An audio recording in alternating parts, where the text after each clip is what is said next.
Um, yeah, just early Sunday morning, and thought, talk about a few things. If you just first getting here to my channel, I'm a real estate investor. I've been investing for 41 years. My first property when I was 19 years old. There's not a better way to make money than real estate investment. It's the quickest way to become wealthy that you'll ever find, and it's the easiest way to become wealthy because it's really the only thing that a bank will loan you 95% on, and that they'll finance for more than 5 years. If you think about it, the banks will loan you money on something for a car and some other things, but they won't loan you more than 5 years, and it's because they understand only real estate continues to appreciate. Everything else historically declines in value, cars, whatever. But it's the fact that it is such a great, I guess, commodity, if you will, that it's just, there's just nothing like it. There's nothing like it. Look, it's going to be here. It's here before you got here. It's going to be here long after we're all dead. That's the beauty of real estate. It's just such a fantastically tangible asset. And anyways, I was going to just say, I always tell you to invest. It's never, you should never not invest. I sound like a broken record, I know, but there is no bad real estate. There's just bad deals. Don't make a bad deal, and that's all that matters. Just don't make a bad deal. I was thinking about real estate milestones today. I'm going to do a video on that. I remember when I had my first $1,000 a month coming in. I remember when I had my first $250 a month coming in. And then, pretty soon it's $10,000 a month, and then you're like, wow, I can't believe it. I got $10,000 a month coming in. And then you blink and you check, and then all of a sudden it's $50,000 a month, and I don't even remember when I had $20,000 a month. I don't remember when I had $30,000 a month. To be quite honest, I mean, I could probably think about it hard, but think about that, $30,000 a month coming in a month. I can remember when I thought that was a lot, and I still consider it a lot. But then there's other milestones. Then pretty soon, I remember when I look again and it's like, wow, now I got $100,000 a month in rents per month, and these are these milestones. Like I say, you have so much fun along the way that I mean, once you hit your comfort level and you got your lifestyle and money's coming in and you don't even have to bother to look anymore, right? I mean, it's neat. It's neat and it's fun, but it'll just blow you away. It'll just blow you away, And then pretty soon you get a couple $100,000 a month coming in real estate, in rents, and those, and then pretty soon it can be $1 million. It just never ends. Anyways, back to the point. You're not going to have those successes. Oh man, of course I'm up early yet, and I don't have my glasses, so I'm not going to see very well. And I'm on a shaky table, as you can see from that. But what I was going to say is, listen, the worst thing you can do is make a bad investment. So when I say, don't invest in real estate unless you're ready, unless you know what you're doing, and I'm just blown away at all the fake gurus, and what they get away with charging. People that are just like sick with themselves, that have paid $5,000 and $10,000 and $20,000, and they don't learn shit. They'll tell me, they'll say, Tom, I learned more from you in an hour than that whole fucking program. And hey, good morning, Liam. Glad to see you. I knew you'd be up. This isn't even early. You're an hour ahead of me, and I've been up for a while actually. But it's just there's nothing can set you back worse than making a bad investment. Hey, London calling. Hey, glad to have you here. Nothing can ruin you like a bad investment. You think about the things that you regret that you've done that were based on poor decisions. It could be a marriage. It could be buying a car you couldn't afford. It could be buying anything like that. And interesting. I've got a guy like Kyle. Kyle's in the class. He's actually become a realtor since becoming in the class. He's also gotten into jiu-jitsu, which is also something I highly recommend. But like Kyle, this is just a mild problem. This is a mild mistake. He bought his second house first. I like to joke with him about that. So in other words, the house he should have bought first, he bought second. Meaning he bought one that was kind of affordable, made more sense, and then he bought. But prior to that, he bought a house that was probably a little more than he could afford, and so he he set himself up to struggle on that first purchase, and then that kind of robbed him from other opportunities a little bit. Then he bought the second house, and then I think he ended up moving into the second house and rented out the first house the way it worked. So he figured it out. But again, that's a mild mistake. A big mistake is giving somebody $5,000-$10,000 for an education that ain't worth a nickel, and or trusting somebody to teach you that doesn't know the answers.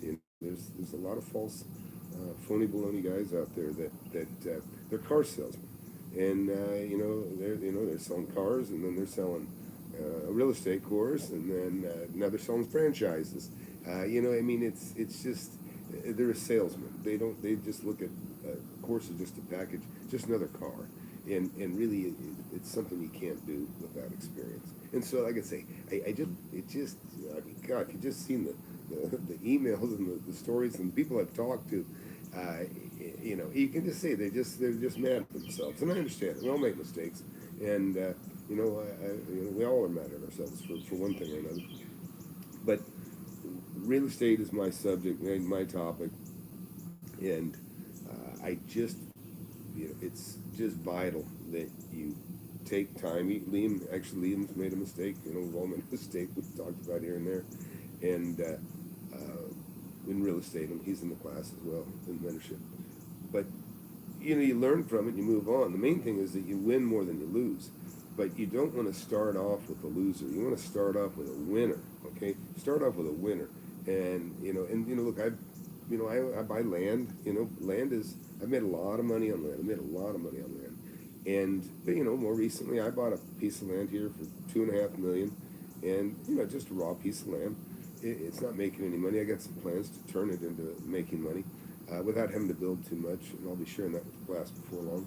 But again, in the beginning, you don't really want to buy anything that doesn't at least pay for itself, and even that's setting a low bar. But I'll give you an example of a property that just pays for itself. In other words, everything I buy, I like to make a profit on. But I bought a school on 3 acres of land, and I paid $1 million. I think I paid $1.1 million for it, $1.15 million, and I paid cash for it off the proceeds of something else that I made. I can't remember at the moment, but I paid cash for that. Well, it was a fantastic deal. Number one, I know I got a great deal, but the thing is, it was on 3 acres of land. It was 3 acres of land with about a 12,000 square foot building. And originally I thought it was 18,000 square feet because it had a gym, but they tore the gym down. And now the gym being torn down, it was fine. Nice big slab that serves as parking. So it ended up working out very well. So I had adequate parking for a 12,000 square foot building sitting on 3 acres of land. And at the time when I bought it, there was other people, the people I was bidding against wanted to put a Walgreens on it, or a CVS, I can't remember now. But anyhow, in the end I got it, and I'll tell that story another day, how I got it. But what I saw there was fantastic piece of land, prime corner. They had just opened up this artery that was had an OK street on one side, 2 sides, it's on a corner. Well, they just opened up that and became a major artery connecting 2 basically highways, and now with the traffic on that is as busy as most highways. And so I saw the opportunity there, but I knew I could buy the property and I could cover in other words, I could get a satisfactory return. In fact, when I bought it, the day I closed, even though I paid cash, I put like $1.05 million down on $1.1 million property. But when I bought it, I still had the bank not only finance that 50,000, but I had them create a drawdown line of credit for 800 grand. So the day I closed it, I had a checkbook worth about 750, 800,000 that I could write a check on, but I wasn't paying interest on it because it was just standby money that I had that I could draw. It's called the drawdown line of credit. And so that's what I did. I created a drawdown line of credit, and and it was secured by the property that I just paid for. And then I bought 2 or 3 more buildings. With that 800 grand, I put 300 down on one building, 300 or 400 down on another. And those buildings, made another $1 million or $2 million on each of those. So it's using that money wisely. But back to the point of it, when I bought that property, even though the income was going to be just about a wash. In other words, after I maxed out that line of credit of 800 grand, the property, the building itself, would probably rent only about enough to cover that mortgage, after. But that's okay. It covered the mortgage, but it wasn't just for the building. So now I had a building paying for itself, but it was also paying for about 2 acres of developable land next to it. And now that probably makes a hell of a lot of money. It makes a lot of money now. And those are, when I talk about an investment that's a wash, that one's a wash only because it bought much more than just the building. In other words, I got this extended asset, this additional asset of all this land. And that's why it kind of makes sense. Follow me. In other words, if I didn't have the extra land, maybe I wouldn't have done it. Maybe it wouldn't have been as good a deal at the time. I probably could have found something better, but it had that extra land. And a lot of people don't understand the value of land, and it goes by. They miss it. There's opportunities. You can buy a little corner lot. Sometimes I've got houses that I bought that are sitting on a corner, large lot, and if the house is in just the right spot, there's an opportunity there. In other words, if you got a rectangle on a corner and the house is way up in the front, well, you can split that lot in two, and now you've got a lot facing a front street that you can create out of that. You can split the lot. So a lot of times you have to look at it as going, well, for 30 grand, and it used to be 250,000, by the way, but you used to be able to do a lot line split for 250 bucks. Now it's about 30 grand in the end. But either way, if you can turn buy a property, say for $500,000, and split off the back lot, and now you got a lot worth 350. Well, now you just took 450 and turned it into 800,000 by recognizing the value of that additional lot. And these are the kinds of things I like you guys to think about. And this is some of the stuff I show you in the course, just tiny bit. I can't share too much on the YouTube channel anymore because I don't feel like I'm serving the mentorship people that are paying me money. So I kind of hoard more of the secrets than I used to. I pulled about 400 videos off the YouTube also. But I'm still sharing. Don't get me wrong. I want to share. But what I really want is you guys that are in here that I don't want anybody that if you don't have money, if you don't have any money in the bank, just stick to the free stuff. Get some skills, make some money, with your job. But get some skills. You can do this stuff. You can listen to me. You can watch the videos. You can buy the book for $10. You got to invest in $10 in a book, okay? And then when you have several thousand, or 5,000, or 10,000, or 100,000 in the bank, then take the mentorship. Take the mentorship after you have, at least several $1,000s over and above that. Take the mentorship and have money. I see these people, call me and they tell me they went into debt to buy a course, and they don't have any money in the bank to play with. And it's probably good because the information they bought is shit and doesn't really serve them. And you can't learn from somebody that you can't pull experience out of your ass. I say it all the time. You just can't pull experience out of your butt. It just doesn't work. You might be able to tell stories that aren't yours. You might be able to replicate some things, but in the end, if you weren't there, if you didn't live it, you don't. It's just not the same, because it's going through these different deals and I've, probably done a couple hundred deals now, which isn't very many. It's only about 5 a year for 40 years. But it is a lot, cumulatively. But what I want to tell you is, it's every deal that you do, there's some benefit of every deal going into another deal that may have another problem that may be completely different, but there's going to be some similarities that you're going to be able to draw from the previous experience and make a better decision. And that's what happens is it's an accumulation of 100 different experiences that allow you to conquer the next experience, handle it better, and you become a master of negotiating. Negotiation is a huge part of in the psychology. This is what the mentorship offers. I believe the book, I give you a little bit in the book. I'm going to try to. You can't make a book so big that nobody's going to. It's like reading a phone book if you try to put everything in there. But you don't need all that. You just need, like I said, you need enough to get started, to make a good decision, to make a deal, and then the main thing is make a good deal. And whether you throw a few $1,000s away one way or another in the process of doing that deal, but overall you still made a nice big profit, then that's okay. You can go, damn, I could have made a little bit more money if I did this. Or, this could have been maximized and better if I'd have done this. That's not a bad thing. That's building your database up here, and that's like I say. So that's the benefit of mentorship. It's maximizing those investments. You're going to make a great investment, even if you just use the book. You probably make a good investment.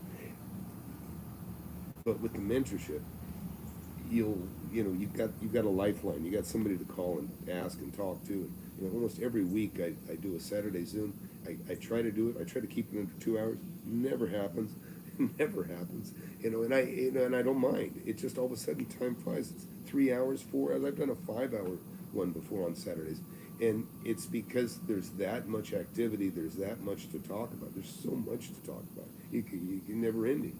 And then with the students coming in with their deals, Rich just told us Saturday he just made $800,000, $800,000. He's like I think he might be my new top producer. Actually, I told him he's a rock star, and he is. He made $800,000 on a piece of land, and it's from what he learned in the mentorship that made this happen.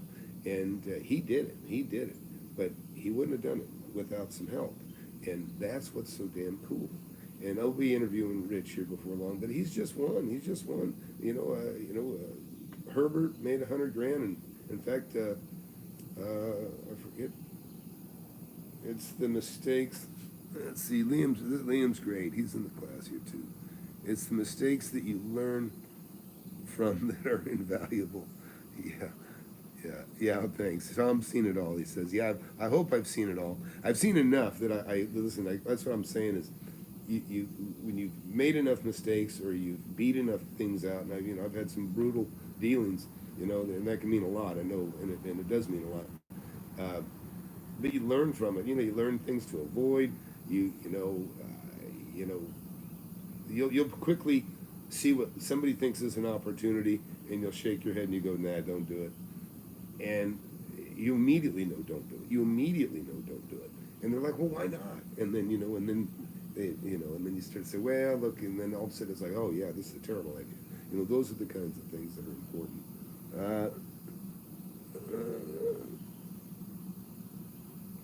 Let's see.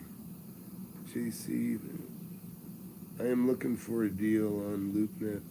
Yeah. Can you do a Cardone Capital reaction video? Yeah, send me what you want. I don't know about Scientology. People keep asking, hey, we'll do something on the Scientology. Shit, I don't know anything about Scientology, and I don't really care about religion in general. I don't, and what my witnessing on religion is people that partake in religion in general, obviously not 100%, but generally, there's hypocrites everywhere on everything, but generally what I've seen is people that are religious are generally decent and nice people, no matter what their faith is. And I don't know enough about anything to be critical of anybody's. So, I try not to go there. But I pretty much, am kind of a golden rule guy, right? Just do unto others as you'd like, you'd like them to do to you, and that's kind of my whole thing. That's try to conduct yourself in a way that you can, you're not ashamed of yourself, and you're proud of yourself. Then you'll be a much happier person overall. There's Jim Rohn, and I tell you, listen, Jim Rohn is one of the best motivational speakers you ever hear, and somebody that'll make you think. And he's got a thing he talks about getting his shoes shined. And he's long dead. I didn't even discover Jim Rohn until he was dead. But amazing guy to listen to. Jim, R-O-H-N, Jim Rohn. Highly recommend. Make that your next YouTube video you watch. Great charismatic speaker too, and likable guy. And I literally I look at him and I want to conduct myself like him, to be honest. But in real estate, and sharing the information that I know. But what he talks about getting his shoes shined, and knowing he should have tipped the guy 10 cents or a quarter, and for whatever reason he didn't have the money in his pocket, or he didn't. I think he maybe had a dime, or maybe had a quarter, and and he should have been tipping the guy a dime, and so he didn't tip the guy at all. He said, "I'm going to give him a quarter. I'm just going to walk on it." And I'm paraphrasing to a degree. I probably don't have it exactly right, but in other words, he reached in his pocket, and that's probably happened to us all. You go to tip somebody, you go, "Oh shit, I ain't giving him 20." You know what I mean? So ask him for some change or whatever. But he goes to tip. He was going to tip this guy. Bottom line is, he had a quarter in his pocket, and that was too much. And so rather than give the guy a quarter, because he didn't have a dime, he gave him nothing. And then guess what? It bothered the shit out of him for 30 years, okay? Because he felt like a cheapskate, never saw the guy again, and then it bothered him all week. Or maybe he said it bothered him all week, and maybe he made it up in the following week. You know what I mean? So in other words, that's the easy to do, hard to undo. But even think about that. This guy's losing sleep over a quarter, actually over 15 cents. He could have just given the guy the extra 15 cents, and he'd have been, yep. He's not gonna think about all week, gee, I gave that guy 15 cents more than I should have. No, that wouldn't bother you. What would bother you is that you just kind of a disgrace that you didn't tip the guy at all. I mean, that's disgraceful, right? The guy that's shining your shoes. And I've never even had a shoe shine. Okay, shined my own shoes when I went to church. And that's been a long time ago. Anyways, let's see what comments you got here. Hey, Richard from Australia, glad you're here. Okay, that's the Fed's investigating card. I'll take a look at that. Looking at a deal on LoopNet. Yeah, good for you. Party hasn't started yet. Yep, Liam. Well, let's see. No, I'm not going to buy London property. I don't know the area. Anyways, yeah, I remember I took my daughter to a play in London. It was we flew into, I think we flew into London actually, and yeah, I believe so, and stayed there, and then we were gonna head to Italy, but we ended up went to France, and it was just my daughter's graduation, and I took her and had fun. And what I remember about London is it was very hot, and the theater needed better air conditioning, but it was a good play. Jim Rohn. Yeah, Jim Rohn and Tony Robbins. And that's funny because, when Tony Robbins first came out, and then he came out a long time ago. He's been around a long time now. But he learned from Jim Rohn. I mean, and he just kind of, put his own twist on it. But, and he did well. And, he had Guthrie Rankard, do those infomercials for him, help him. And so it launched him pretty well. But Jim Rohn is just such a fantastic, authentic guy. This is the thing. You want to learn from the old guys, and I'm not just saying that because I'm, an old guy now. I'm just telling you, if you can, I interviewed a guy, Clyde Leger. He's dead now. He'd be 96 if he was alive, and maybe almost 100. And the guy had a fantastic memory, and I interviewed him for 2 hours on, World War II, and he had everything. He told all this, everything. Fantastic. If you can look it up, Clyde Leger. It's not on this channel, but Clyde Leger, and very interesting. But what I'm getting at is to learn from somebody that actually was there. It makes a world of difference. It's not, nothing is, even like I say, even Tony Robbins said he's been a good public speaker, motivator, but really what he's teaching kind of something that has less personal experience. You can't, that's the problem. Like Tony Robbins, when he was young, he was doing a fire walking thing. My mom went to a fire walk in Houston or something, and you take the leap of faith, and whatever I got the power, and you walk over, the coals. I mean, coals are padded with ash. You can walk on coals. It's not that big a deal. If you throw a grate over those coals, then try walking on. You'll leave with grill marks. But anyways, I guess where I'm going with this is that you look at these old CEOs, Jack Welch, Iacocca when he was alive, these guys that were old, running huge companies, fantastic books to read. Their experience is second to none, because they've actually been involved building an enormous business, handling 100,000 employees. In other words, there's nothing that can compare to that experience. They've lived the experience, and that's why they became so popular and became so wealthy, and became so respected in what they did. And so people say, why does anybody share? Why would they share? Well, this is the thing. Once you get old and you have everything you need or ever wanted, what is your legacy? You're not going to say, oh, if only I worked more, or you know what I mean? You want to pass on something positive before you die.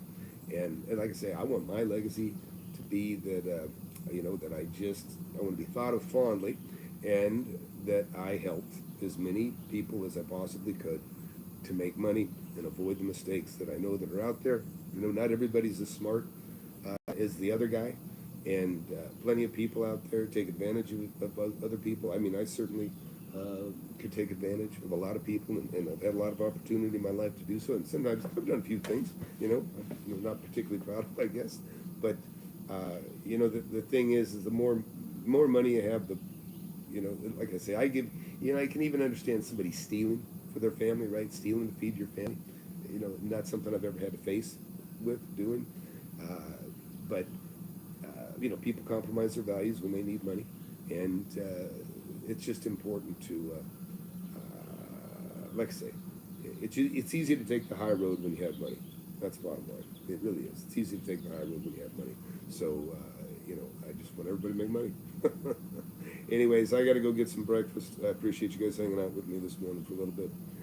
Kind of a rambling conversation, but I hope you guys enjoyed. Please hit that subscribe button, hit that like button, and we'll be talking more real estate stuff here soon. I'm going to start giving you guys more tips on just some of the key things and just some key important fundamentals. Don't take them lightly, because I wouldn't tell you if it wasn't important. So we'll see you guys later. Bye.